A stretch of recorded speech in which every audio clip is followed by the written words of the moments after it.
পৃথিবীর মধ্যে খাড়া আছো, তোমরা আমাদের জন্য দরখাস্ত করো, তোমরা আমাদের জন্য অপেক্ষায় থাকো, আমরা তোমাদের জন্য অপেক্ষা করতেছি।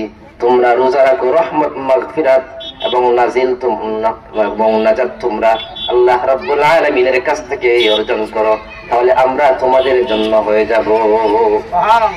মুমিন বান্দা বান্দিরা যাতে সুন্দর সুষ্ঠুভাবে আল্লাহ তাআলার ইবাদত করতে পারে, শয়তান যাতে ডিস্টার্ব করতে না পারে, শয়তান যেন মানুষদেরকে তার পিছনে তার বাহিনী লিয়ে দিতে না পারে, এই জন্য আল্লাহ রাব্বুল আলামিন এই রমজান মাসে শয়তানকে বেঁধে রাখেন।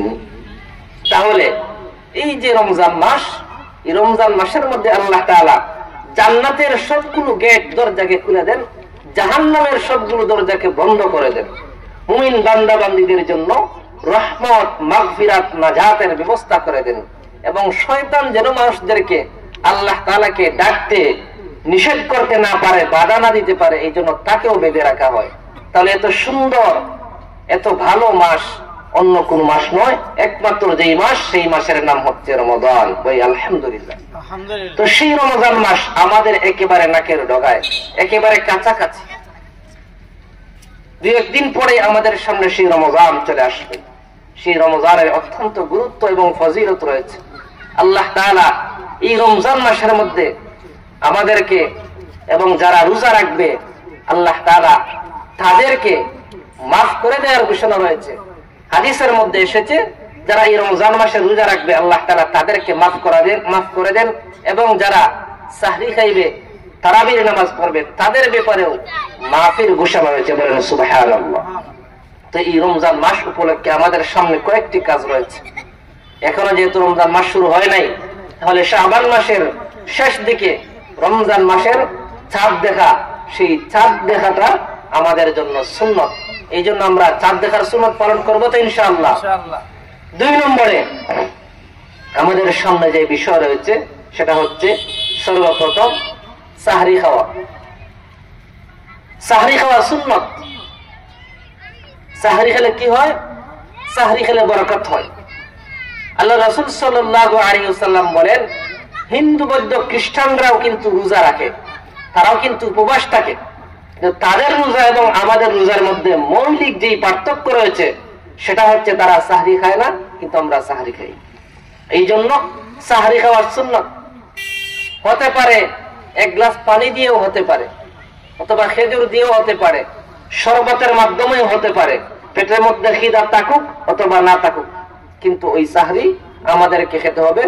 সাহরি খেলে কি হবে? একটা সুন্নত আদায় হবে। এই জন্য আমরা সাহরি খাওয়ার চেষ্টা করব। 2 নম্বর বিষয় হচ্ছে তারাবিহের নামাজ। কিসের নামাজ? তারাবিহের নামাজ। কত রাকাত? 20 রাকাত। 20 রাকাত তারাবির নামাজ পড়া সুন্নতে মুআক্কাদা। তারাবির নামাজ 20 রাকাত পড়া কি সুন্নতে মুআক্কাদা। এবং ওই তারাবিহের নামাজে কোরআনকে খতম করা হচ্ছে একটা পৃথক সুন্নত। এরপরে আমাদের জন্য যেটা জরুরি সেটা হচ্ছে ইফতার করা। ইফতার করা এবং করানো উভয়টার মধ্যে অনেক বরকত রয়েছে। আল্লাহ রাসূল সাল্লাল্লাহু আলাইহি ওয়াসাল্লাম হাদিসের মধ্যে বলেন, যেই ব্যক্তি ইফতার করাবে সেই ব্যক্তি এতটুকু সওয়াব পাবে যতটুকু একজন রোজাদার ব্যক্তি সারাদিন উপবাস থেকে রোজা রেখে সওয়াব পেয়েছে। বলি আলহামদুলিল্লাহ।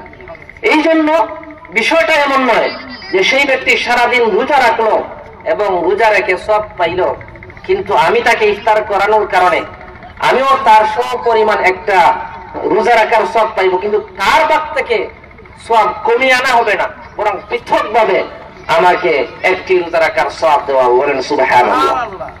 এই জন্য আমরা একে অপরকে ইফতার করানোর চেষ্টা করবো ইনশাআল্লাহ। তো সাহাবায়ে কেরামের সামনে যখন নবীজি বললেন এই হাদিস, তখন সাহাবায়ে কেরাম বলেন, ইয়া রাসূলুল্লাহ, আমাদের তো সামর্থ্য নাই যে আমরা একজন মানুষকে, আমাদের সবার এমন সামর্থ্য না যে একজন মানুষকে পেট পুরে খাওয়াইব। তখন আল্লাহ রাসূল সাল্লাল্লাহু আলাইহি ওয়াসাল্লাম বললেন, পেট ভরে খাবানোর কোনো প্রয়োজন নাই, যদি তোমার তৌফিক না থাকে তাহলে খেজুর দিয়েও খাওয়াইতে পারো, একটা খেজুর খাওয়াইতে পারো, অথবা শরবত খাওয়াইতে পারো, অথবা দুধ খাওয়াইতে পারো। যতটুকু তৌফিক রয়েছে সেই তৌফিক অনুযায়ী তুমি যদি একজন রোজাদারকে ইফতার করাও, তাহলে আল্লাহ রাব্বুল আলামিন তোমাকে একটা রোজা রাখলেই যে সওয়াব, সেই সওয়াব তোমার আমলনামায় দেওয়া হবে। বলেন সুবহানাল্লাহ। তাহলে আমরা চেষ্টা করব এই রমজান মাসের চাঁদ দেখার এবং রমজান মাসের তারাবিহের নামাজ জামাতের সাথে আদায় করার এবং সাহরি খাওয়ার, এবং যথাসময়ে দেখেন এই সাহরি এবং ইফতারে কিন্তু একটা সময় রয়েছে। ইফতার একদম শুরুর যেই সময়, সাথে সাথে তাড়াতাড়ি ইফতার করে নেওয়া সুন্নাত।